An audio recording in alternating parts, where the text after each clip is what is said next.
para todos los que se encuentran aquí en esta mañana, listos y dispuestos a adorar al Señor en espíritu y en verdad.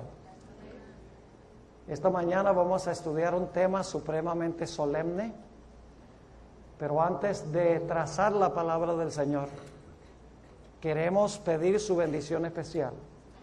Nunca debemos abrir la palabra sin oración, porque el Espíritu Santo, quien dio la palabra, es el único que puede venir a explicárnosla.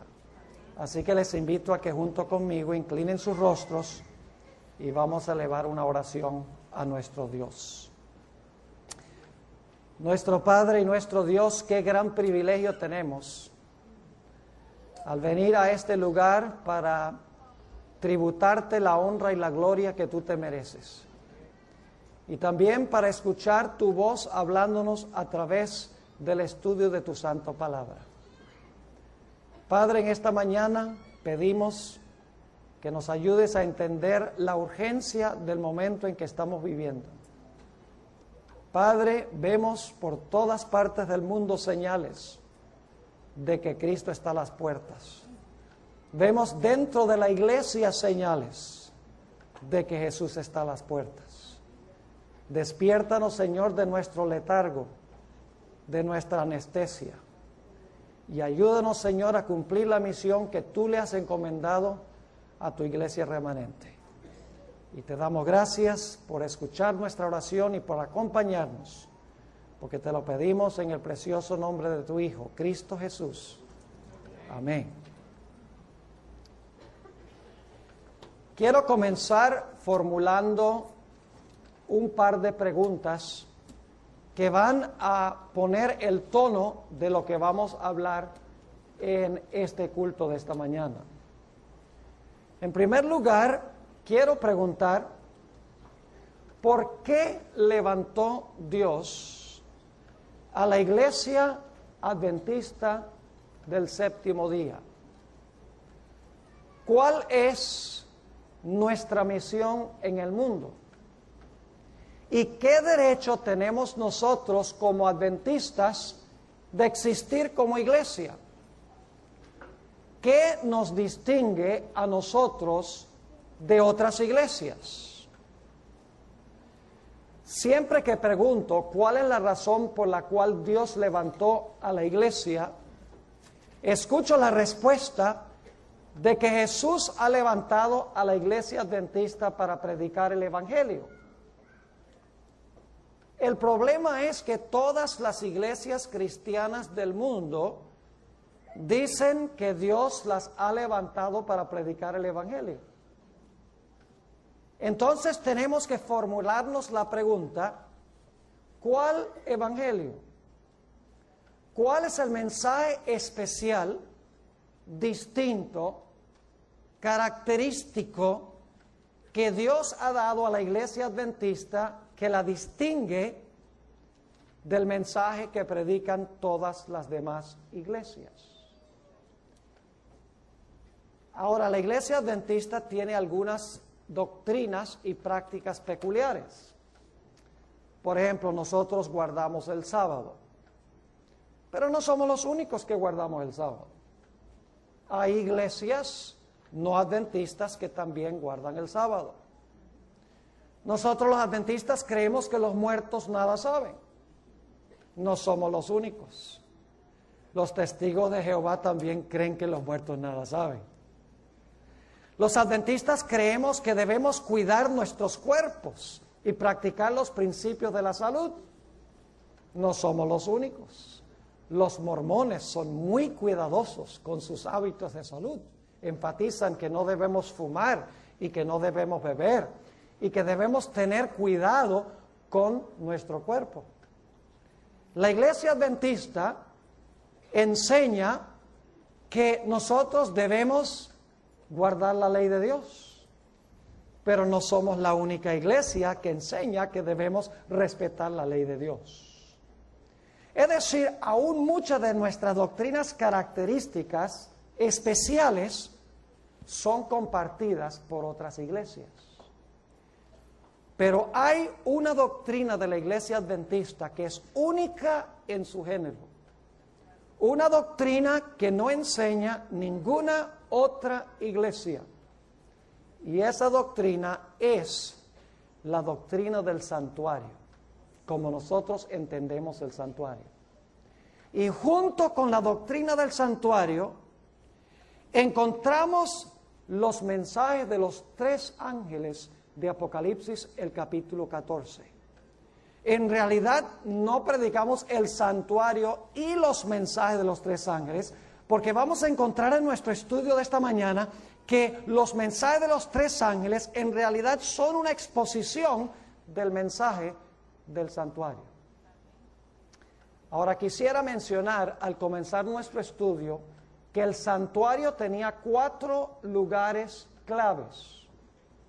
Generalmente pensamos que había 3, pero en realidad el santuario no tenía solo 3 lugares claves, sino que tenía 4. Generalmente pensamos en el atrio, el lugar santo y el lugar santísimo. Y nos olvidamos que el santuario no comenzaba en el atrio, el santuario comenzaba en el campamento. Porque en el campamento vivían los pecadores que necesitaban los servicios del santuario. En realidad, cada uno de estos 4 lugares del santuario representa una obra especial de Jesús. Una obra de Jesús en secuencia. Es decir, la obra de Jesús tiene pasos consecutivos. Los últimos pasos dependen de los primeros pasos. Ahora, al comenzar, quiero repasar los 4 lugares del santuario y qué representan estos lugares en la obra de Jesús. En primer lugar, tenemos el campamento. En el campamento vivían los pecadores. Todas las personas que vivían en el campamento tenían el problema del pecado. Ahora, la ley dice que la paga del pecado es ¿qué? La paga del pecado es muerte. La ley exige una vida perfecta. Nadie que vivía en el campamento le puede ofrecer a la ley una vida perfecta. Y por lo tanto la ley dice, si no me ofreces una vida perfecta, vas a morir.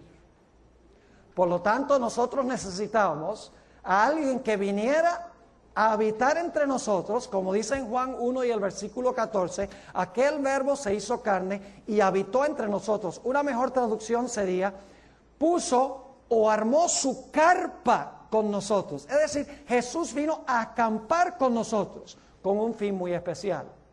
Y es que afrontando nuestras tentaciones y nuestras tribulaciones, el Señor Jesucristo pudiese vivir una vida perfecta que le pudiera ofrecer a la ley. Para que yo, aceptando a Jesús, la vida de Jesús pudiese estar en lugar de mi vida imperfecta. Es decir, Jesús vino al campamento a vivir la vida que yo debo vivir. Porque la ley exige una vida perfecta. Yo no la puedo ofrecer, pero Jesús vivió esa vida perfecta, recibiéndolo a Él, su vida perfecta, la recibe Dios en lugar de mi vida imperfecta. Pero no era suficiente que Jesús viviera una vida perfecta en mi lugar, que le pudiera ofrecer a la ley. Era necesario también que Jesús pagara la deuda de nuestros pecados. Por eso nos movemos al segundo sitio del santuario, que es el atrio, a donde se sacrificaba el animal. Jesús no solamente vivió una vida perfecta, la vida que nosotros debemos vivir para ofrecerle a la ley, que si yo lo acepto a Él, su vida perfecta está en lugar de mi vida imperfecta, sino que el Señor Jesucristo murió la muerte que nosotros debemos morir para que nosotros no tengamos que morir. Es decir, Jesús en el campamento vivió por nosotros y en el campamento Jesús murió por nosotros. Para que si nosotros lo aceptamos como nuestro Salvador, su vida es acepta por el Padre en lugar de mi vida y su muerte es acepta ante el Padre en lugar de mi muerte. Para la mayoría de los cristianos, el plan de la salvación termina allí. Jesús vivió por mí y Jesús murió por mí. Aleluya, gloria al Señor, estoy salvo. pero olvidan el hecho de que después del campamento y el atrio del santuario estaba el lugar santo y estaba luego el lugar santísimo. Obviamente la obra de Cristo incluye mucho más que vivir una vida perfecta y morir la muerte que nosotros debemos morir. Avanzamos al siguiente apartamento, el lugar santo del santuario. ¿A qué fue Jesús al lugar santo del santuario cuando ascendió al cielo? La sierva de Dios lo explica de una forma clara. Ella dice que Jesús fue allá a derramar sobre aquellos que lo reclaman los beneficios de lo que hizo en el campamento y lo que hizo en el atrio. Es decir, Jesús vivió una vida perfecta, Jesús murió la muerte que nosotros debemos morir, pero nosotros tenemos que venir a Él y tenemos que reclamar lo que Él hizo. Nosotros tenemos que pedirle a Jesús que Él nos acredite su vida, que Él nos acredite su muerte, para que yo pueda ser acepto en Él. Y eso es lo que sucede en el lugar santo. Jesús fue al lugar santo del santuario para interceder por su pueblo. Es decir, cuando yo reconozco mi pecaminosidad, digo, soy pecador, soy miserable, merezco la muerte, pero Señor Jesucristo, tú viviste la vida que yo debo vivir, tú moriste la muerte que yo debo morir. Señor Jesús, me arrepiento, soy miserable, por favor, recíbeme, represéntame. El Señor Jesucristo toma su vida perfecta y toma la muerte que Él sufrió y me pone a ambos a mi cuenta. Ustedes conocen ese texto de Juan 3:16, el versículo más famoso de la Biblia, que dice: porque de tal manera amó Dios al mundo. ¿A cuántos vino Jesús a salvar? Al mundo. Porque de tal manera amó Dios al mundo que ha dado a su Hijo unigénito. Pero luego, algunas personas olvidan la segunda parte del versículo que dice: para que todo aquel que en Él cree no se pierda, mas tenga vida eterna. La parte de creer se realiza en el lugar santo del santuario. Es cuando yo reclamo personalmente por el arrepentimiento verdadero su vida y reclamo su muerte en lugar de la muerte mía. Ahora, algunos cristianos han captado el mensaje del lugar santo del santuario, de que Jesús ahora está intercediendo por los que se allegan a Dios a través de Jesús. Entienden que Jesús es nuestro abogado ante el Padre, que nosotros cuando nos arrepentimos podemos reclamar la vida de Jesús y la muerte de Jesús y podemos ser aceptos en el amado. Pero luego tenemos la parte del santuario que es distintiva de la iglesia adventista, el lugar santísimo del santuario. Nosotros los adventistas creemos que Jesús, el 22 de octubre de 1844, entró del lugar santo al lugar santísimo del santuario, ya no con el fin necesariamente de meter los pecados al santuario, sino con el fin de purificar al santuario de los pecados que habían entrado en el curso del año al santuario. Y algunas personas dicen: pastor, a mí no me gusta esa idea de que cuando yo vengo a Jesús, el Señor Jesucristo colocó todos esos pecados ahí en el lugar santísimo del santuario. ¿Qué seguridad de salvación puedo tener si mis pecados están allá registrados en el santuario? Escuchen bien, mi mayor seguridad de salvación es tener mis pecados cubiertos por la sangre de Cristo en el santuario. Porque si mis pecados no entraron al santuario por la sangre de Jesús, están aquí. Mi mayor seguridad es en arrepentimiento y contrición. Venir a Jesús, decir: Jesús, dame la vida que tú viviste en el campamento. Dame tu muerte que tú moriste en la cruz del Calvario. Represéntame ante el Padre. Y cuando vengo a Jesús, Jesús toma esos pecados, los mete al santuario, cubiertos con su sangre. Es decir, si mis pecados están en el santuario, cubiertos con la sangre de Jesús, no tengo absolutamente nada de qué preocuparme. Más bien puedo irme a acostar de noche y dormir bien, sabiendo que mis pecados están cubiertos por la sangre de Jesús. No hay problema con tener los pecados en el santuario, con tal que hayan entrado allá a través de la sangre de Jesús. Pero en el gran día de expiación, los pecados no eran introducidos al santuario, sino que los pecados que habían sido introducidos por contrición al santuario eran ¿qué?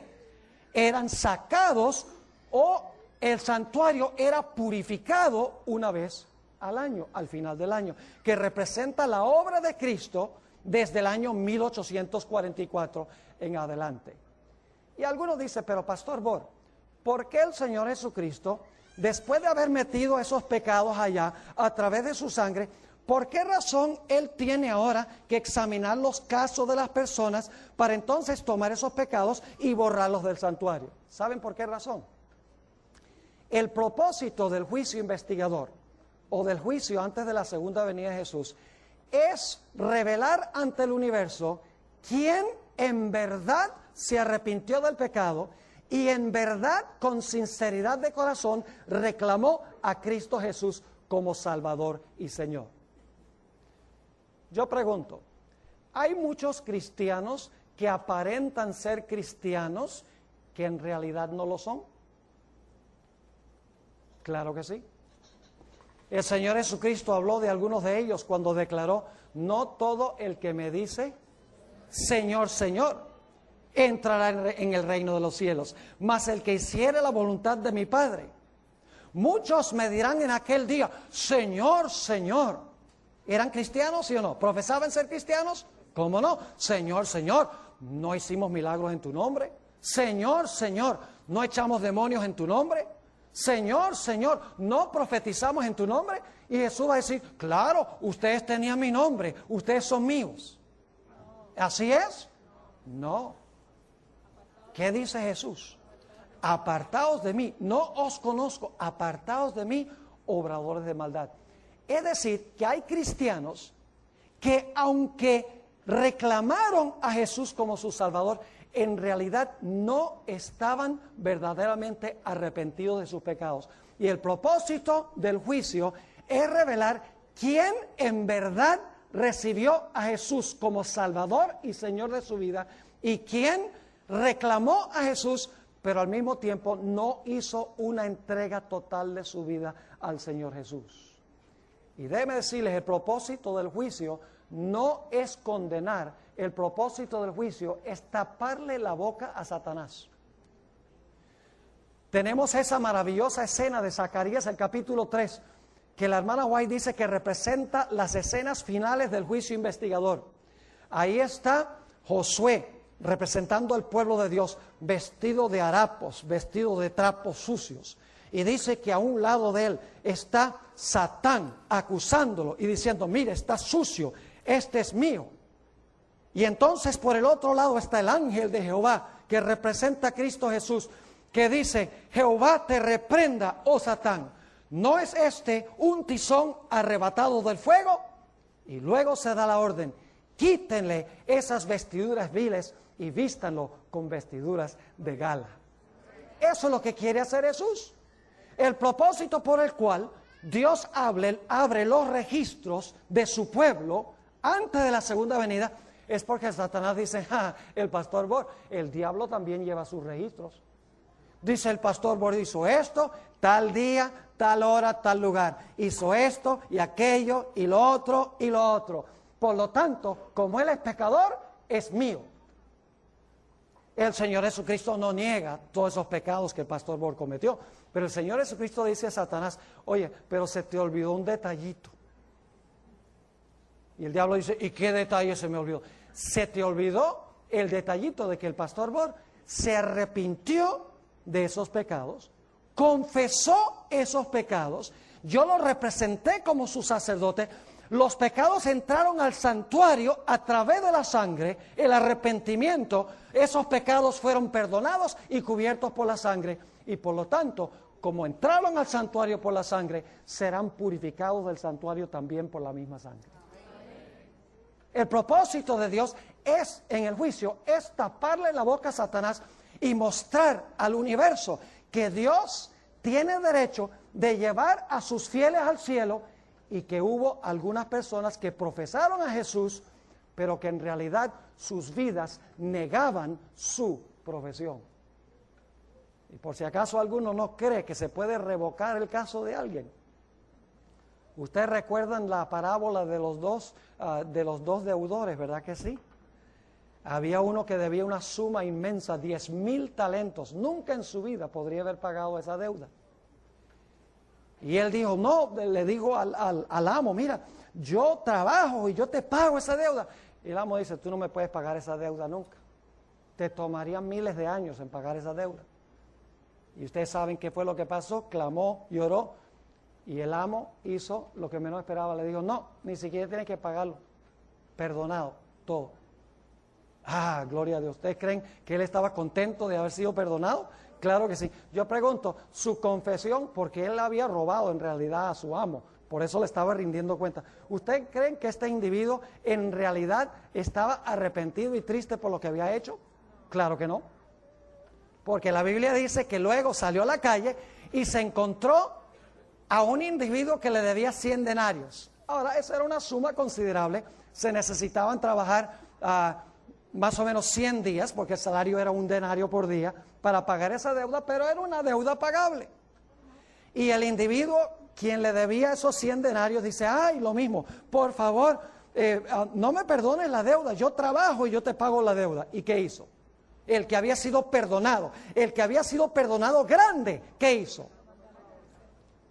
Lo agarró por el cuello, dice, y lo sacudió, y le dije, págame ahora. Y como no le pudo pagar, lo mandó a la cárcel. Ahora, cuando el amo lo escuchó, el que había perdonado su deuda grande, lo mandó a llamar y le dijo, ¿qué es esto que yo oigo de ti? Yo te perdoné esa deuda grande y ese perdón que yo te di no fluyó a otros. Quiere decir que tu arrepentimiento fue falso. Quiere decir que tus lágrimas fueron lágrimas de cocodrilo. Y por lo tanto, dice la Biblia, que fue echado en la cárcel hasta que pagara toda la deuda y nunca la iba a poder pagar. Se revocó su caso porque su arrepentimiento no fue genuino, según dice esta historia. Y tenemos muchas historias del Nuevo Testamento que ilustran que hay dos clases de creyentes. Hay creyentes genuinos que se han arrepentido, han confesado sus pecados, por el poder de Dios han vencido el pecado y el Señor Jesucristo ha colocado su vida y su muerte a cuenta de ellos. Y hay aquellos que presuntuosamente han reclamado la vida de Jesús y la muerte de Jesús, pero no se han arrepentido del pecado. En realidad lo que han hecho es admitir el pecado, no lo han confesado y no han vencido por el poder de Dios el pecado. Y todo eso será revelado en el día del juicio. Y cuando el Señor Jesucristo, la vida de alguno de sus fieles, aparece allá ante el Tribunal Supremo, el Señor Jesucristo dice, delante del universo, dice, ahora ustedes han visto el registro del pastor Bor, ¿qué les parece? Cuando yo vaya allá a la tierra, mi segunda venida, ¿me lo traigo o lo dejo? Y claro, va a decir, te lo traes. Gloria a Dios, yo no voy a decir que me va a dejar. Porque en realidad yo me he arrepentido de pecado, confieso, todos los días confieso, todo el tiempo confieso mis pecados, reconociendo que soy pecador. Y reclamo la vida y reclamo la muerte del Señor Jesucristo. Ahora escuchen bien. Ese día del juicio se realizaba en el lugar santísimo del santuario. El lugar santísimo tiene las verdades distintivas de la Iglesia Adventista del Séptimo Día. En primer lugar, en el lugar santísimo se encontraba la ley. ¿Verdad que sí? En el centro de la ley, ¿qué estaba? El sábado. Además de eso, como es en el lugar santísimo, ahí estaba la doctrina del juicio.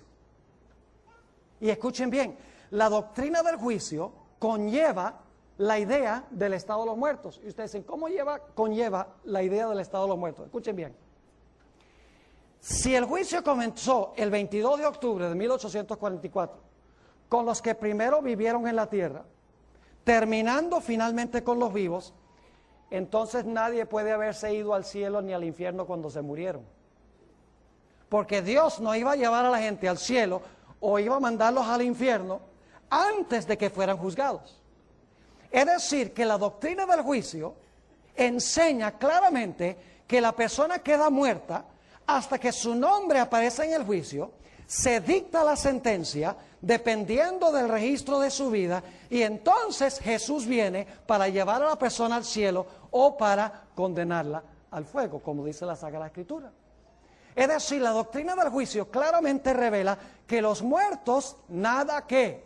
Los muertos nada saben. Esa doctrina está encerrada en el lugar santísimo.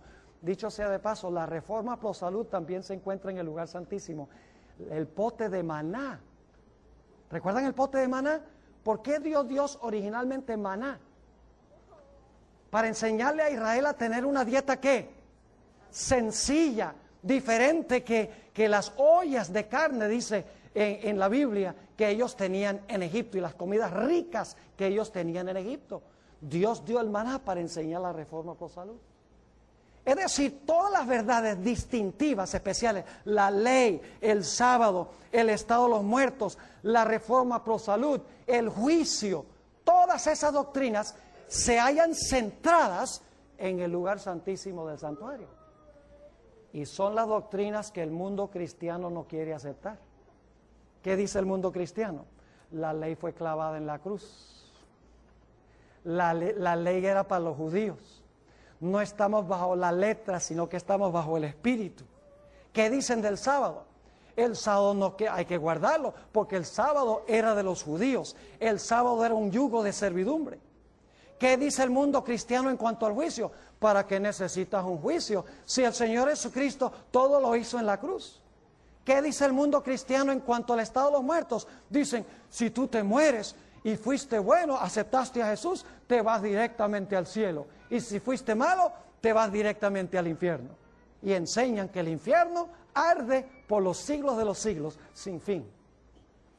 Es decir, las verdades que ha rechazado el mundo cristiano son las verdades distintivas que se hayan reveladas en el lugar santísimo del santuario. Y quiero decirles que los mensajes de los tres ángeles son el mensaje que Dios da en cuanto a las verdades especiales que están reveladas en el lugar santísimo del santuario. Hace más o menos un año decidimos nosotros en la iglesia de Fresno, donde tenemos un estudio de producción, de programación para 3ABN y otros canales de televisión, decidimos hacer una serie de temas estudiando los mensajes de los tres ángeles frase por frase. Y grabamos 25 temas de 1 hora cada uno, estudiando cada frase de los mensajes de los tres ángeles. Aquí lo tenemos solamente en inglés, no lo tenemos en español, pero la mayoría de los jóvenes que están aquí hablan inglés y hablan también español. Un estudio, por ejemplo, de lo que significa temer a Dios.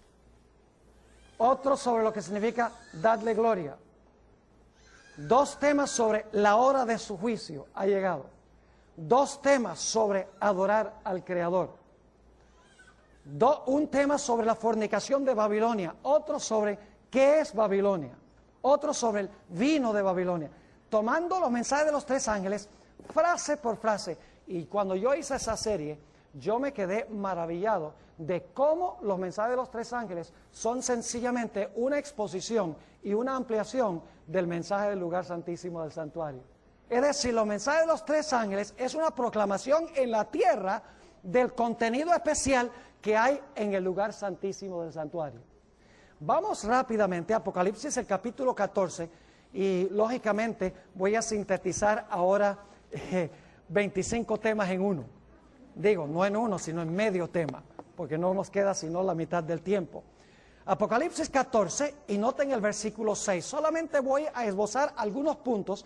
Estamos diciendo que lo mismo que encontramos en el lugar santísimo es lo que se encuentra en los mensajes de los tres ángeles. Y escuchen bien, la iglesia adventista del séptimo día existe para proclamar los mensajes de los tres ángeles.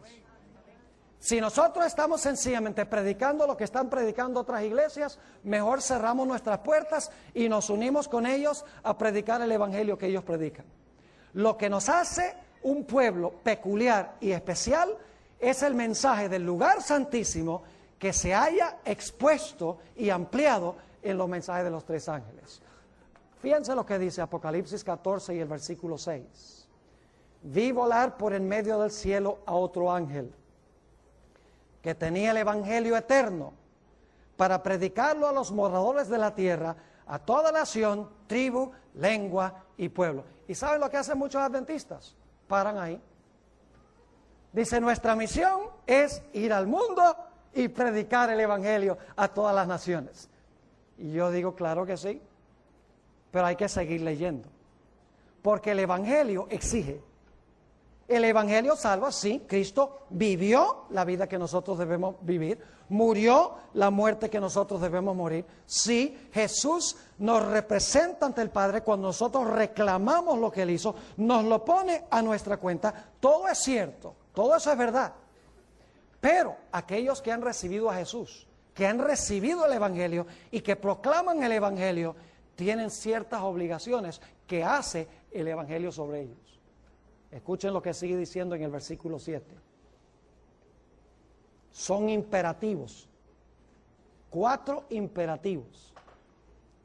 Diciendo a gran voz, temed a Dios. Como les mencioné, tengo un tema entero sobre lo que significa temer a Dios. Saben que casi siempre en la Biblia, cuando se usa esa expresión, temer a Dios, va vinculado con guardar los mandamientos de Dios. Por ejemplo, Eclesiastés 12 dice, teme a Dios y guarda sus mandamientos, porque este es el todo del hombre, porque Dios traerá toda obra a juicio. Fíjense las ideas que hay ahí, temer a Dios, guardar los mandamientos y la idea de juicio. Temed a Dios, es un imperativo, es un mandato en otras palabras. Y luego ¿qué dice? Dadle ¿qué? Darle gloria. ¿Saben lo que significa eso, darle gloria? Significa reflejar la gloria de Dios a los demás. ¿Y qué es gloria? Lo estudiamos anoche. ¿Gloria es qué?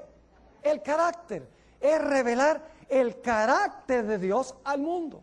Su carácter de amor, benevolencia, su carácter de justicia, todos los aspectos de su carácter. Pero saben que nosotros no podemos darle gloria a Dios al menos que primero hayamos recibido su gloria. Recibimos para dar, como Moisés en el monte. Ustedes recuerdan, Moisés estuvo en la presencia de Dios y la gloria de Dios brilló sobre Moisés, y cuando Moisés descendió del monte ante el pueblo, dice que el rostro le ¿qué? El rostro le brillaba. ¿De dónde venía esa gloria? Esa gloria había venido de Dios. Por eso mencionaba anoche que nosotros somos lunas y Dios es el sol. Dios brilla su carácter sobre nosotros y entonces nosotros reflejamos esa gloria a nuestros semejantes. Así que no solamente dice que debemos temer a Dios, que significa guardar sus mandamientos, sino que dice que debemos darle gloria, y eso significa ¿qué cosa? Revelar su carácter. Pero sigue diciendo, ¿por qué debemos temer a Dios y darle gloria? ¿Por qué qué? Porque la hora de su juicio ha llegado. Ahora escuchen bien. La mayoría de los cristianos creen que el juicio es cuando Cristo venga. Este texto demuestra claramente que el juicio no es solamente cuando Cristo venga. Jesús viene a ejecutar juicio. Pero antes de eso hay una investigación. Y usted dice, pastor, ¿cómo sabe eso? Este es el mensaje del primer ángel, ¿verdad que sí? Y el primer ángel está predicando el evangelio, ¿verdad? ¿Está todavía abierta la puerta de la gracia mientras está predicando el evangelio? ¿Está abierta? Claro que sí. Si no está abierta, ¿para qué predicarlo? Y noten que el primer ángel que está predicando el evangelio y diciendo, teme a Dios y dale gloria, dice, la hora de su juicio, ¿qué? Ha llegado. El juicio comienza cuando se está dando el mensaje del primer ángel. Tiene que ser antes de la segunda venida de Jesús. No es sino hasta cuando se proclama el mensaje del tercer ángel, Apocalipsis 14:12, que en el siguiente versículo, versículo 14, dice, que Jesús está sentado en una nube y tiene una hoz aguda en su mano, y entonces es que Jesús regresa a la tierra. Pero antes de esto tenemos un juicio. Así que la doctrina de la iglesia adventista de que va a haber un juicio antes de que Jesús venga, antes de la destrucción final, es un concepto claramente esbozado aquí en Apocalipsis el capítulo 14. Y vuelvo a repetir lo mismo, escuchen bien, si el juicio comenzó cuando se proclamó el mensaje del primer ángel, entonces nadie se fue al cielo ni al infierno cuando se murieron. Porque si fueron al cielo o al infierno cuando se murieron, ¿para qué un juicio? Si ya sus casos fueron decididos cuando se murieron. ¿Me están entendiendo lo que estoy diciendo? Así que esto conlleva la idea del estado de los muertos, como lo enseña la iglesia adventista del séptimo día. Y luego da otro imperativo. Dice, adorad ¿a quién? A aquel que hizo el cielo y la tierra, el mar y las fuentes de las aguas. ¿Qué Dios es ese? ¿El Dios qué? Creador. Yo pregunto, ¿cuál es la señal que nos recuerda al Creador? El sábado. Así, temer a Dios significa guardar su ley, darle gloria, revelar su carácter. La hora del juicio conlleva la idea de que va a haber un juicio antes de la segunda venida y que los muertos no saben nada, sino hasta que Jesús regrese en poder y gloria.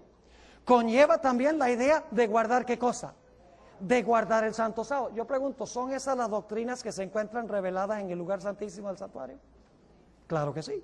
La ley, el sábado, el juicio, el estado de los muertos. En realidad, los mensajes de los tres ángeles son la proclamación del mensaje del lugar santísimo del santuario. Es el mensaje especial que Dios ha dado a la iglesia adventista del séptimo día. Y luego viene el mensaje del segundo ángel. Mensaje fuerte. ¿Qué dice? Otro ángel le siguió diciendo, ¿ha caído qué? Babilonia, la gran ciudad, porque ha hecho beber a todas las naciones del vino del furor de su fornicación. ¿Saben por qué Babilonia cayó? Porque rechazó el mensaje del primer ángel. Pues el primer ángel dice, teme a Dios, dale gloria, la hora de su juicio ha llegado, los muertos nada saben, guarda el sábado en señal del Creador. Pero Babilonia enseña todo lo contrario. Y por eso en el versículo 8 dice, Babilonia ¿qué? Cayó. Porque en vez de aceptar el mensaje del primer ángel, ¿qué hizo? Le dio a todas las naciones su ¿qué? Su vino. ¿Y qué representa el vino? El vino representa falsas doctrinas. Y saben que Babilonia se compone de tres partes. Lo pueden encontrar en Apocalipsis 16:13. El dragón, la bestia y el falso profeta. ¿Y ustedes qué es eso? El dragón, la bestia y el falso profeta. El dragón, sabemos, representa a Satanás. Pero no solo representa a Satanás, sino que representa también los poderes civiles a través de los cuales Satanás obra. Por eso en Apocalipsis 12 dice que el dragón se paró al lado de la mujer para devorar a su hijo cuando el hijo naciera. No fue el diablo con cachos y con rabo y con tridente en la mano que se paró al lado de Jesús para matarlo cuando nació. ¿Qué instrumento usó Satanás? Usó el poder civil de Roma para tratar de matar a Jesús. Es decir, el dragón representa los poderes seculares del mundo. La hermana White usa diferente terminología. Dice worldlings, los mundanos. Dice gente secular. Dice reyes, príncipes y gobernantes. Es decir, son todas aquellas personas que no son directamente religiosas. Ese es el dragón. La bestia representa a la iglesia romana, nosotros sabemos como adventistas. ¿Y qué representa el falso profeta? O la bestia que se levanta de la tierra, según Apocalipsis 13, representa el protestantismo apóstata. Y yo sé que no es popular decir estas cosas aquí. Lo que pasa es que nosotros los adventistas nos hemos vuelto como si fuéramos teenagers, peer pressure. Queremos que todo el mundo nos acepte. Queremos ser populares con todo el mundo. Hermanos y hermanas, si nosotros estamos predicando lo que debemos predicar, no vamos a ser populares. Todos los héroes de la Biblia que seguían a Dios tenían enemigos y eran odiados. Por eso hoy en día muchos en la iglesia adventista critican a Elena G. de White. Y yo digo, eso me demuestra que era verdadero profeta. Porque yo quiero que ustedes me muestren un solo profeta en la Biblia que la gente haya querido. Puede mencionar a uno que, ¡ay, qué lindo este profeta! ¿Cómo nos gusta lo que habla? No, los profetas eran odiados. ¿Por qué eran odiados los profetas? Porque los profetas decían la verdad y no les importaba inclusive su vida con tal de ser fieles a Dios y decir la verdad. Y el mensaje del segundo ángel dice que nosotros debemos proclamar que Babilonia ha caído. Y en Apocalipsis 18 dice que nosotros debemos llamar a los que están en Babilonia a salir de Babilonia. Dice, ay pastor, pero qué arrogancia, entonces los adventistas creen que son especiales. No, nosotros no somos especiales, pero tenemos un mensaje especial. Un mensaje especial para este tiempo de la historia, cuando vemos que todo se está desmantelando, todo se está fragmentando. Ay de nosotros si nosotros no proclamamos estos tres mensajes que tienen que ver con el lugar santísimo. Yo pregunto, ¿el mundo cristiano enseña que debemos guardar la ley? No. ¿El mundo cristiano enseña que debemos guardar el sábado? No. ¿El mundo cristiano enseña que los muertos nada saben? No. ¿Enseñan que el infierno se va a pagar? No. ¿Enseñan que debemos cuidar nuestros cuerpos y dejar de comer y beber ciertas cosas? No. ¿Enseñan que estamos ahora en el juicio y que debemos de verdad arrepentirnos y reclamar la sangre de Cristo, que no solamente nos perdona, sino que nos limpia la vida del pecado? El mundo cristiano no está enseñando ninguna de estas cosas. Dios ha llamado a la iglesia adventista en esta época especialmente para proclamar este mensaje. Y escuchen, luego viene entonces el mensaje del tercer ángel. Mensaje fuerte. Vamos a leerlo. Dice en Apocalipsis 14 y el versículo 9, y el tercer ángel lo siguió diciendo a gran voz: si alguno adora a la bestia y a su imagen, y recibe la marca en su frente o en su mano. La marca representa el falso día de reposo. Él también beberá del vino de la ira de Dios, que ha sido vaciado puro en el cáliz de su ira, y será atormentado con fuego y azufre delante de los santos ángeles y del Cordero. Y el humo de su tormento sube por los siglos de los siglos, y no tienen reposo de día ni de noche los que adoran a la bestia y a su imagen, ni nadie que recibe la marca de su nombre. ¿Cuántos de los que están presentes aquí creen que este es un mensaje de amor? Levanten la mano si creen que es un mensaje. Entonces Dios manda un mensaje de odio. ¿Es un mensaje de amor? Yo pregunto, ¿cuántos de ustedes quisieran que sus vecinos terminaran en ese lago de fuego y azufre? ¿Les gustaría que terminara algún amigo, algún familiar, alguna persona tal vez que no conocen, que con quienes trabajan, que ellos terminen ahí? No. Entonces, ¿quién les va a advertir para que no terminen ahí? Nosotros. ¿Es un mensaje de amor? Claro que sí. Mire, los mensajes de amor no solamente son blanditos, ay, yo te quiero y yo te amo, como hoy en día se ha vuelto popular.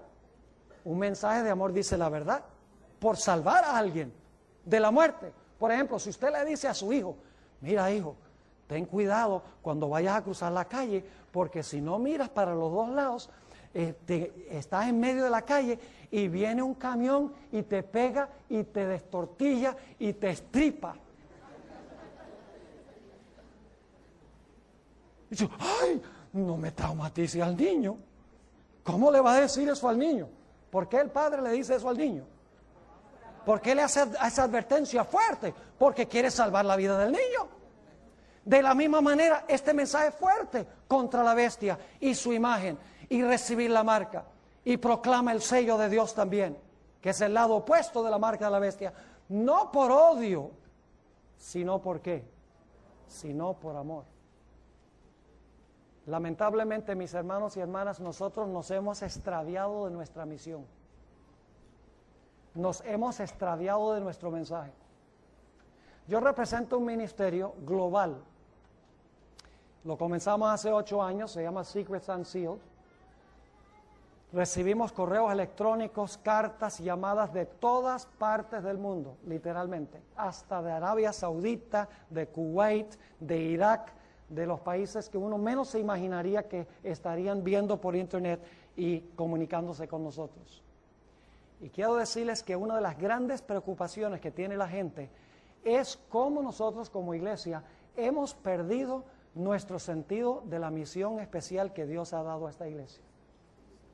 Hemos caído en el error de pensar que lo que Dios quiere que nosotros hagamos es construir grandes iglesias, mega iglesias, y que llenemos la iglesia con grandes números de personas. Y ustedes saben que para llenar la iglesia con grandes números tiene que rebajar la norma. Porque si usted mantiene las normas en alto, las multitudes no van a querer pertenecer a la iglesia. Hemos pensado que lo que debemos nosotros ahora hacer es celebrar y tener música como la que tienen las otras iglesias, y sentir emoción y tal vez saltar y bailar y gritar en el culto y celebrar. Escuchen bien, el día de expiación no era un tiempo para celebrar, era un tiempo para afligir el alma. Y si estamos en el día de expiación, ahora nosotros debemos estar afligiendo nuestra alma, asegurándose que cuando nuestro registro sea examinado, nuestra vida esté bien con Dios. ¿Saben cuándo viene la celebración? En la fiesta de tabernáculos. En Apocalipsis el capítulo 7 dice que después de la aflicción del día de expiación, cuando la gente se golpeaba el pecho, buscaba sus vidas para ver si había algún pecado que ofendía a Dios. Varios días después venía la fiesta de tabernáculos, cuando construían tiendas provisionales de hojas. Se llenaba Jerusalén con millones de creyentes y cantaban con júbilo y disfrutaban porque Dios los había bendecido en el año anterior. De la misma manera, tendremos ya tiempo para celebrar, pero este tiempo es un tiempo para afligir el alma. Hemos adoptado, mire, el himnario adventista peligra hoy. Yo no sé cómo sacaron un nuevo himnario con 100 himnos más, si el viejo himnario ya no se usa. Cantamos los mismos coritos que cantan las personas de otras iglesias. Escuchen bien, nuestra doxología debe reflejar nuestra teología. Nuestros himnos deben reflejar el mensaje especial y peculiar de nuestra iglesia. Nosotros no podemos cantar esos coritos de Cristo te ama y Cristo te acepta nada más así como estás, y todos estos coritos que son repetitivos y superficiales. Dios quiere que nosotros cantemos himnos que son distintivos, que expresan nuestra misión y que expresan nuestro mensaje. Ahora yo quiero, porque ya el tiempo se fue, hay mucho más que podríamos decir. Yo escribí un libro, está solamente en inglés, lo vamos a traducir al español. Se llama Worship at Satan's Throne, Adoración en el trono de Satanás. Es un libro, y no lo digo por fines económicos, porque en realidad a mí no me da ni me viene en términos de ganancia la venta del libro. Es un libro que debe leer cada joven de la iglesia adventista. Expresa claramente la razón por la cual nosotros en la iglesia adventista en el presente tenemos graves problemas en el área de la adoración y hemos perdido nuestro sentido de misión, nuestra misión especial para este tiempo, y hemos perdido de vista cuál es nuestro mensaje distintivo y especial para esta época. Es un libro fuerte, escrito especialmente para adventistas. Y permítame compartir básicamente la tesis del libro. Es una exposición del mensaje a la iglesia de Filadelfia, delante de la cual Dios coloca una puerta abierta. Esa puerta abierta es la puerta que conduce al lugar santísimo. Tengo un capítulo entero donde presento una visión que tuvo Elena G. de White, que se encuentra en Primeros Escritos, páginas 54 a la 56, a donde ella vio al Padre levantarse del trono en el lugar santo y entró en un carro de fuego al lugar santísimo y se sentó. Luego dice ella que el carruaje de fuego, compuesto de ángeles, regresó, recogió al Señor Jesucristo que estaba en el lugar santo y llevó a Jesús al lugar santísimo. Pero ella describe en esa visión que delante del trono, en el lugar santo, de donde se movieron el Padre y el Hijo, había un montón de adoradores inclinados, adorando a los que se encontraban en el trono. Y cuando el Padre y el Hijo se levantaron y entraron al lugar santísimo, unos pocos, dice ella, se levantaron y siguieron al Señor Jesucristo por fe al lugar santísimo. Pero dice ella que la mayoría de los que estaban adorando allí en el trono no sabían que el Señor Jesucristo se había movido al lugar santísimo. Y la hermana White miró y vio los que estaban inclinados delante de ese trono adorando. Y dice que Satanás ocupó el lugar donde había estado Jesús al lado del trono. Esto es simbólico, en realidad no está, el diablo no está en el cielo, es simbólico de algo que está pasando en la tierra. Y dice ella que Satanás tomó el lugar donde Jesús había estado. Y la gente que estaba delante del trono, que no siguieron a Jesús al lugar santísimo, decían: Padre, danos tu espíritu. Y dice la sierva del Señor que Satanás entonces respiraba sobre los que estaban delante del trono que Jesús había abandonado, respiraba una influencia impía. Y dice ella que como resultado de esa influencia impía, la gente tenía señales y milagros y prodigios y había mucho poder. Pero no era el poder de Dios, era el poder del maligno. Lo más trágico es que la hermana White dice que algunos de los que habían entrado al lugar santísimo con Jesús tienen que ser adventistas del séptimo día, pues son los únicos que han entrado al lugar santísimo con Jesús. Dice ella, y eso no está en primeros escritos, sino en una adición que ella hizo a la visión después, se encuentra en el libro.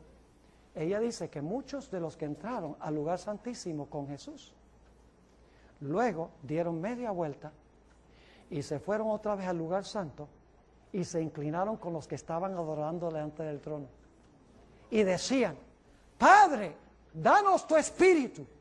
Y el diablo respiraba sobre estos que habían aceptado el mensaje del lugar santísimo. Respiraba sobre ellos una influencia impía que creían que era el poder de Dios, pero era el poder de Satanás. Yo creo que la hermana White, no albergo dudas, porque hay muchas otras visiones que tuvo la hermana White, que ella está describiendo una apostasía que se iba a realizar de parte de muchos adventistas que iban a abandonar su lugar distintivo en el lugar santísimo para regresar al lugar santo como adoran todos los demás cristianos. Apreciados jóvenes y hermanos, Dios nos ha llamado a nosotros a irradiar su luz. No cualquier luz del Evangelio. Nos ha llamado para irradiar la luz especial del lugar santísimo y los mensajes de los tres ángeles. Y ay de nosotros si nosotros no cumplimos con el cometido de Dios. Dios hallará quién proclamará este mensaje para preparar al mundo para el cierre de la gracia y la segunda venida de Jesús. Yo quiero preguntar en esta mañana, ¿quieres tú aceptar el desafío que te lanza Dios en esta mañana? Decir, yo me voy a sentar y voy a estudiar este mensaje, hasta entender este mensaje, y por el poder de Dios me voy a poner en las filas del Señor y voy a ser un adventista del séptimo día en todo sentido de la palabra, y por su poder voy a proclamar este mensaje en vida y en palabra para preparar a un pueblo para la venida de Jesús. ¿Acepta ese desafío? Si lo aceptas, ponte de pie en esta mañana, porque yo quiero tener una oración contigo en esta mañana. Gloria a Dios. Qué linda respuesta esta. De toda la juventud que se haya reunido aquí de tantos diferentes lugares. Hermanos y hermanas jóvenes, Dios tiene un mensaje especial para este tiempo. No nos distraigamos de ese mensaje y de esa misión especial, porque será peor para nosotros que las personas que nunca escucharon. Gran luz implica gran responsabilidad. Dios nos ha dado una gran luz. No la desperdiciemos. Estudiemos la luz, permitamos que la luz entre y luego irradiemos esa luz especial para este tiempo. Oremos.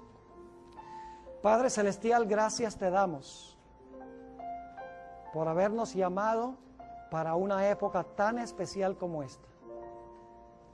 Padre, en un mundo donde hay terremotos casi a diario, desastres inmensos, en un mundo donde la moralidad está por el piso, en un mundo donde aumenta la criminalidad y hay problemas económicos que los mismos economistas y los políticos no ven cómo solucionar. En un mundo a donde dentro de tu iglesia hemos perdido en gran medida nuestro sentido de misión, nuestra razón de existir, nuestro mensaje. Tú estás llamando a un pueblo en medio de todo esto. Un pueblo que le puede explicar al mundo lo que está pasando. Que Cristo pronto vendrá. Y que debemos encomendar nuestras vidas sin reservas al Señor Jesús. Padre, te ruego en esta mañana que tú acompañes a cada uno de los jóvenes y hermanos reunidos en este lugar. Padre, a través de tu Espíritu Santo, llévanos a abrir tu palabra, el Espíritu Profecía, a estudiar este mensaje hasta que lo comprendamos. Y luego, danos tu poder sin límites para proclamar este mensaje al mundo. Gracias, Padre, por haber estado con nosotros. Y gracias por escuchar y responder nuestra oración, porque te lo pedimos.